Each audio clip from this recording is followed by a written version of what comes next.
Welcome to Gold and Black Live. Tim Newton, our esteemed guest, to kick off the show. Literally, he'll be watching kickoff in about 22 hours from now as the Boilermakers take on Virginia Tech. Want to thank Triple X on the Hill, but on the level of Purdue tradition since 1929. I think that Mr. Newton has probably walked down the hill a time or two from his day job at the Daniels School of Business. To visit Triple X, and of course State Farm agent Trent Johnson at trentismyagent.com, also down the hill actually from Tim's office. All right, Tim, you look at last week, and Purdue had an opportunity. I think they were outplayed in a lot of ways, but they still had an opportunity to win.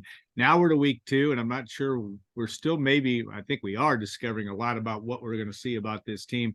But I think tomorrow's game at Virginia Tech will be telling in terms of how this team prepares, how it bounces back. How do you size this one up from a broad stroke view? Well, you never know the first time you go on the road what you're going to see. Hopefully this team, it is it's got experience at a lot of positions. So you would hope that they won't have the deer in the headlights thing. You go back to last week, you had a total of 4 penalties. You had no turnovers. Your quarterback didn't get sacked. You came up with 2 scoring plays of better than 80 yards. You walk out of it thinking you should have won the football game. And I think that's probably what has most fans frustrated, is a game like that's kind of a toss-up game, and you had a chance to win it within the last few minutes. But I think there were some good things to take out of that. And I think, the one thing about Ryan Walters, we know that he's got the old adage, there's a reason that your windshield is bigger than your rear view mirror, because you got to look ahead more than you look back. And so all eyes right now are on the Hokies. Yeah, what was you had a chance to sit with Ryan on Wednesday night with the coach's call-in show.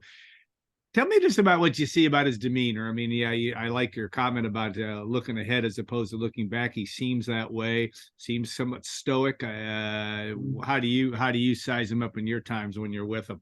Yeah, I think he was frustrated because I think he thought that was a game that they could win. But I think one of the things he's talked about even before he coached that first game is his demeanor on the sideline. You can't be a roller coaster, especially in a 12-game season that spans over 3 months. If you live and die with every play, you're going to die a lot of deaths. So you've got to be stoic. He certainly, I think, has brought some enthusiasm to the program. I think the players like playing for him. And it just it was a frustrating outcome, but I think, again, there were a lot of things to build on last week, and let's hope that all those come to fruition tomorrow. Of course, Tim, the voice of Purdue football, will be on the broadcast tomorrow from 12 o'clock. Well, actually, at 11 o'clock, right? 11 a.m. Are you still doing Facebook Live before? We will not be doing that on the road. Just home games. Yeah. And but anyway, you'll be on tomorrow as the Boilermakers take on Virginia Tech. Have you ever been to Blacksburg in your professional life? I have. We did a women's basketball. Oh, that's right. 3 or 4 years ago. So I saw the basketball arena. I did see Frank Beamer. Frank Beamer, the legendary coach. He was doing laps around the concourse about the same time I was during our shoot around. So I was able to nod his way, but I've not been to Lane Stadium. So I'm really looking forward to see that atmosphere and the whole Enter Sandman thing. We're hoping we don't have a light show tomorrow. Yeah. Hoping we don't have rain delay theater because they are calling for a good chance of thunderstorms all through the day, but particularly during the afternoon. So it's one of those, you control the controllables. I asked Ryan this week on the coaches show, I said, I hope you have a lot of PB&J sandwiches ready in case you have those delays in the locker room, because, if you remember that game back in 2017 against Minnesota, they had to go back in there for about an hour and a half. And right. Those guys get hungry because they haven't eaten since about 4 hours before kickoff. You got a lot of big guys that expend a lot of calories. So I'm sure they will be prepared. And again, hopefully we don't have to go to those contingency plans. Well, there'll be some food in the press box, so you should be all right. Always. Always. The interesting thing, Enter Sandman, in that great environment that they have concocted, over the last, I think, going back to 2000. And it's funny, I hadn't really watched it till I watched it this week on YouTube. I don't know why I haven't seen a Virginia Tech game start, but it's really something. And what did you think of Ryan Walters he talked publicly about that? Was one of the first things he showed his team heading in. Seems to me that's another example of a 21st century coach. You'd think the old guys would say, oh, you can't worry about this stuff and don't worry about the environment. this guy almost celebrates it. It seems about what the Boilermakers will be experiencing tomorrow as the open of that football game. Well, I talked to Isaiah Nichols and Deion Burks on the coaches show this week, and I think they both were of the mindset that a crowd like that, even though it's for the other team, really gets them fired up. So Yeah. I think part of the reason that Ryan is doing that, he wants them not only to not be surprised by it, but I think he'd like them to get jacked up by the atmosphere. And hey, they're running out of the tunnel at full speed. We can too. Let's be ready to play when that whistle blows for the opening kickoff. When you have a chance to look and you do a lot of prep for games, and always got to get the privilege of sitting next to you, come up with something I haven't thought of or heard of that week, and that's your forte. Give me a sneak preview of any other storylines that you watch as you look into this game. I mean, obviously, Purdue has not had a ton of success against Power 5 opponents on the road, with the exception of the win against Missouri back in 2018. I think they've lost 6 of 7. But what are some of the other storylines that you're looking at that intrigue you about this one? Well, Virginia Tech has had this reputation for years and years with special teams. Yeah. Great special teams play under Frank Beamer. Now, they haven't necessarily had that in recent years, but if you go back to the game in 2015, they scored offensive touchdowns, they scored a defensive touchdown, and they blocked a punt for a touchdown. So I think Purdue's going to have to, at worst, come up with a draw on special teams tomorrow. They can't let that be the deciding factor. So that's one of the storylines. I'm hoping to see our good friend Tim Sands, who used to be the Purdue provost, who's now the Virginia Tech president. Hoping if we do have rain delay theater, we may go down and try to get him and see if he can talk about what's going on with the Hokies. But I'm just really looking forward. First of all, you always like to see, you're anxious to see how a team will respond in its first road game. And I think, especially after you come off a disappointing loss, this team, I can tell you already in week 2, is really hungry for a win. So I'll be very surprised if Purdue doesn't come up with a great effort tomorrow. Yeah, I think this is going to be telling a little bit about the trajectory of this team. Win or lose tomorrow, you want to leave it all on the field. I thought it was interesting in looking back at the Fresno State game and just not being able to I don't know if it fool anybody. They did, obviously had the long pass to Burks, but you didn't feel like the offense ever really got into a flow. They struggled to run the football in the first half. Second half, it was much better. Devin Mockabee was certainly good in the second half. Hudson Card was okay. What do you see about the Graham Harrell offense that maybe you're going to see more of on Saturday? Yeah, I think it's safe to say we really can't tell after 1 week what the offensive identity is. I think we all expected to see a few more planned runs or at least scrambles from Hudson. He seemed a little bit hesitant at times to pull the ball down. I would guess that will change this week. It's always funny, though, when you score as quickly as Purdue did. You score on the third play, and it's like a team sometimes that scores 3 runs in the top of the first and then can't score for the next 8 innings. You wonder sometimes if you have early success, if it just makes everybody relax a little bit. But you also have to give a little bit of credit to Fresno State. And no doubt. Defensively, but I thought their quarterback last week, I thought Mikey Keene was outstanding. And he's a guy that had won at Central Florida. He was 8-3 as a starter there. They just brought in John Rice Plummer, who they all love, and he's a more mobile quarterback. Although this guy was able to move around, I was really impressed just with the fact that he took some big hits. He came back and he made some big plays. That was I did not feel that was a game that Purdue lost on Saturday. That was a game that Fresno State won, and you got to give credit to the Bulldogs for what they were able to do. Yeah, converting 11 of 17 on third down. That is obviously a key factor for Purdue because the Boilermakers only 2 for 12. 2 for 12. And you have to be able to improve that situation to be able to balance out the scales in a college football game, one would think. I would be surprised, Alan, just going back to last week's game. I would guess, and I haven't really talked to Ryan about the specific game plan, I would think trying to establish Devin Mockabee and get him some more touches early in the game would be important, because we saw last week he got better as the game went along. And I think we've seen that with Devin throughout his career. And he didn't get many touches in the first half. Part of it was they couldn't convert on third down, so that Yeah. the team was off the field. He put the ball on the ground his first carry, and that always makes coaches a little bit nervous. But I think he's a guy that is consistently got to get 20 or so touches a game, and he's so dangerous in the open field, and he's so elusive. Hopefully you can get him going, take the crowd a little bit out of it, get a lead, and then keep pounding away. Or with your strengths. I mean, it certainly seems to make sense from that standpoint. Defensively, again, there's, when you give up 39 points and a passing game that was difficult, everybody comes in. Ryan Walters was this genius at Illinois, and this is an apples and oranges situation. It takes time to develop an identity, again, even on defense as well. What'd you see that you liked or wanted, or what, I guess better said, what did you see that you want to see more of? Is it pressure on the passer? Is it tighter coverage? What do you look at to see more of on Saturday? Yeah, I think pressure on the passer is important, and we've always said it's not about the X's and O's, it's about the Jimmies and Joes. Yes, it is. I think this is a really good scheme that Ryan has.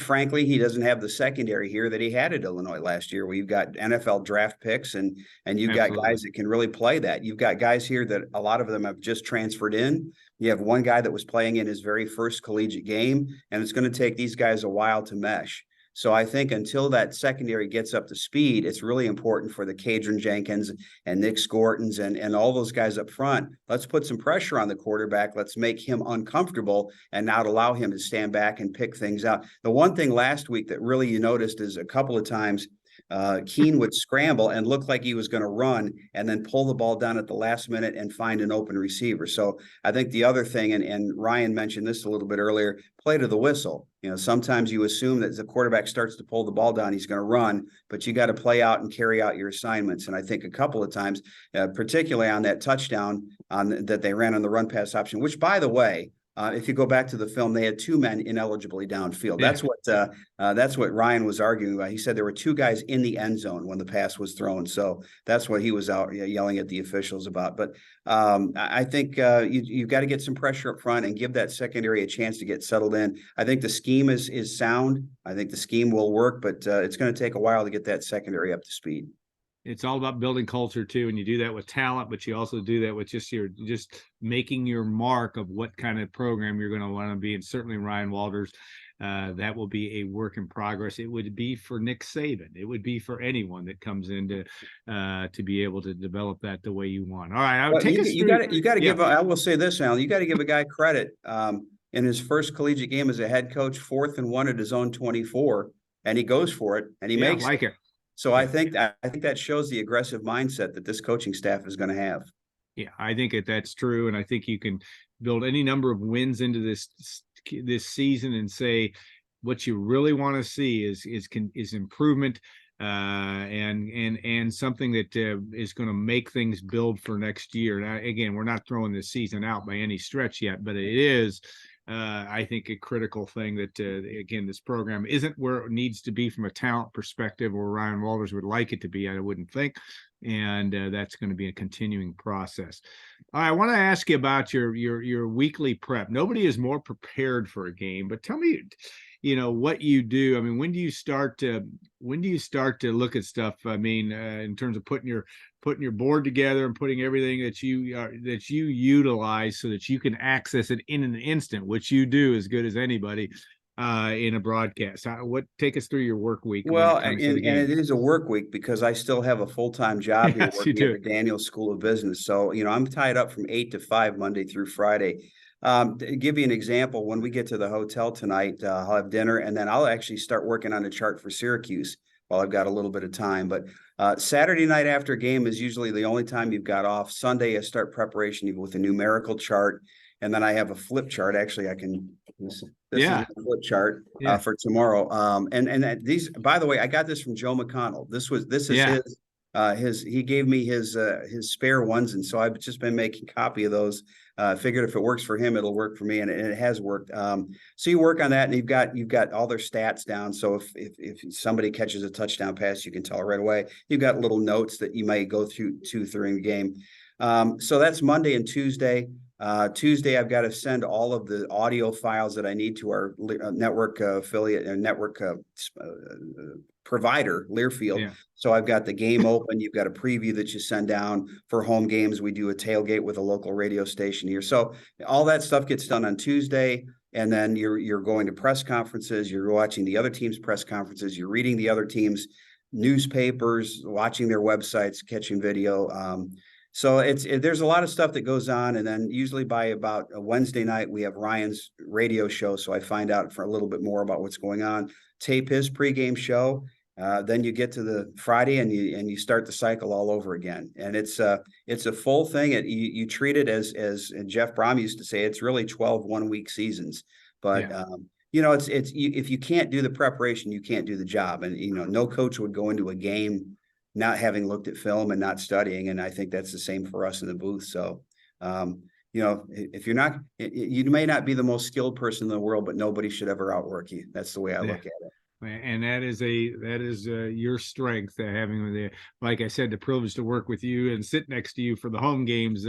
I see it firsthand. Okay, Mark Herman will be on the sidelines tomorrow. His Kitch is got some high school football that he has to deal with tonight, and not easy for him to get to a noon start tomorrow, to say the least.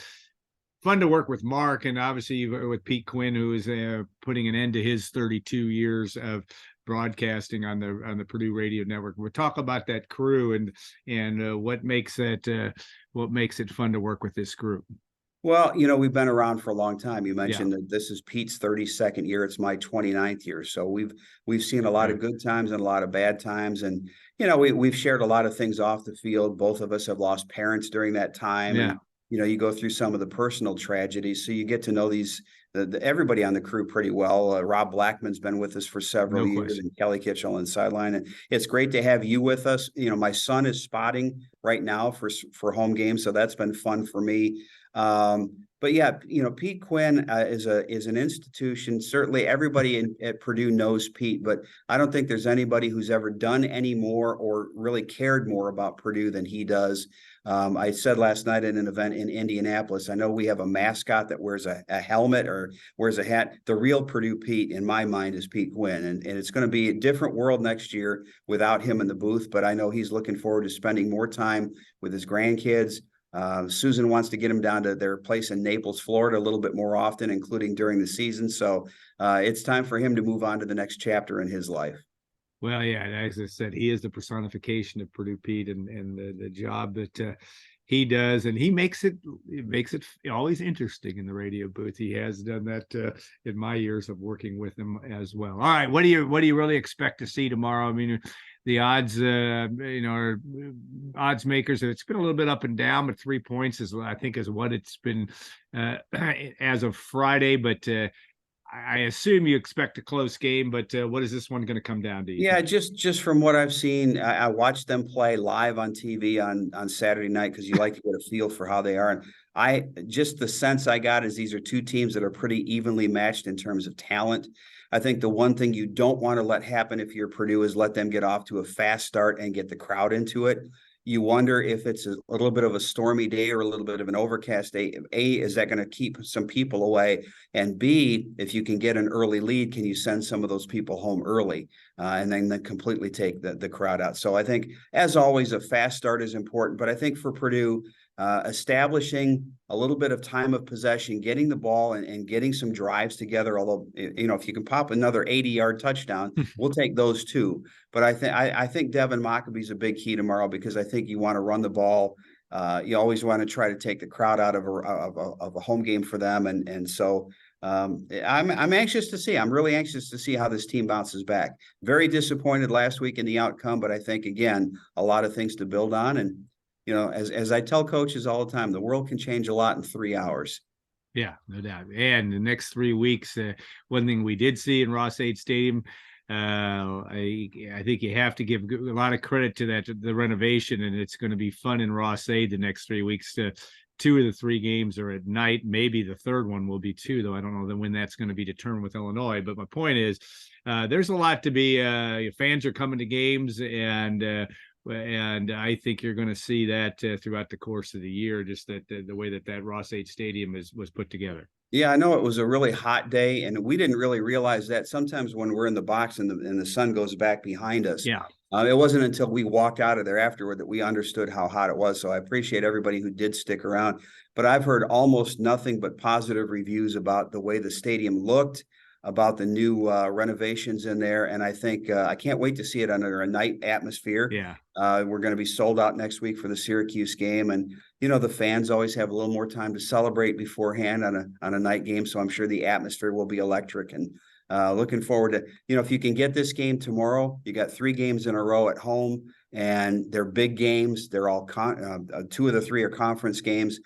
This September schedule is really important because, as we know, it gets really difficult in October. So you want to have some wins banked before you go into that October gauntlet. Well, I was going to say Tim Newton would have been in year 2 or 3 the last time Purdue beat Wisconsin. I'm talking about being on the radio crew. Yeah. It's time for that to happen. But before that happens, a couple games before that. But yes, I would agree. The rest of the schedule, they're all winnable. You can win any one of those games. Absolutely. I didn't think Wisconsin was unbeatable by any stretch from what we saw in week 1. They're all winnable, and that's why they play the game. Tim, thanks so much for joining us. Always a pleasure. We always learn something, and that part is great. And have a safe trip to Blacksburg. It'll be a relatively quick one. You guys are leaving around 4:00 this afternoon. 4:00, yep, flying into Roanoke, and so we'll. I think we stay there tonight, and then it's about a 45-minute trip from there to the stadium. All right. So have a great trip, and we'll look forward to talking again soon. We'll look forward to seeing you in the box next week. Keep your cell phone handy in case we have a little bit of rain delay theater. Oh, I'd be happy to do a little baseball work for that. I think your next life you're going to be doing the Yankees on a 162 games a year deal. So be happy to do that. It'd be fun to talk about that. But let's hope for your sake that, and even for ours, we love the games, want to get them over at least, and continue with your day. You don't want to have a 6-hour event tomorrow from that standpoint. All right, we will take a short break, 2 minutes worth. And come back with Dave Shondell, somebody that Tim Newton knows well. The Boilermakers taking on SMU tonight. And then they have the real easy one with either Kentucky or Houston. So no, nothing easy for Dave Shondell's group. And then segment 3, Tom Dienhart will also provide his breakdown of Purdue, Virginia Tech. So stay tuned. We'll see you in a couple of minutes on Gold and Black Live.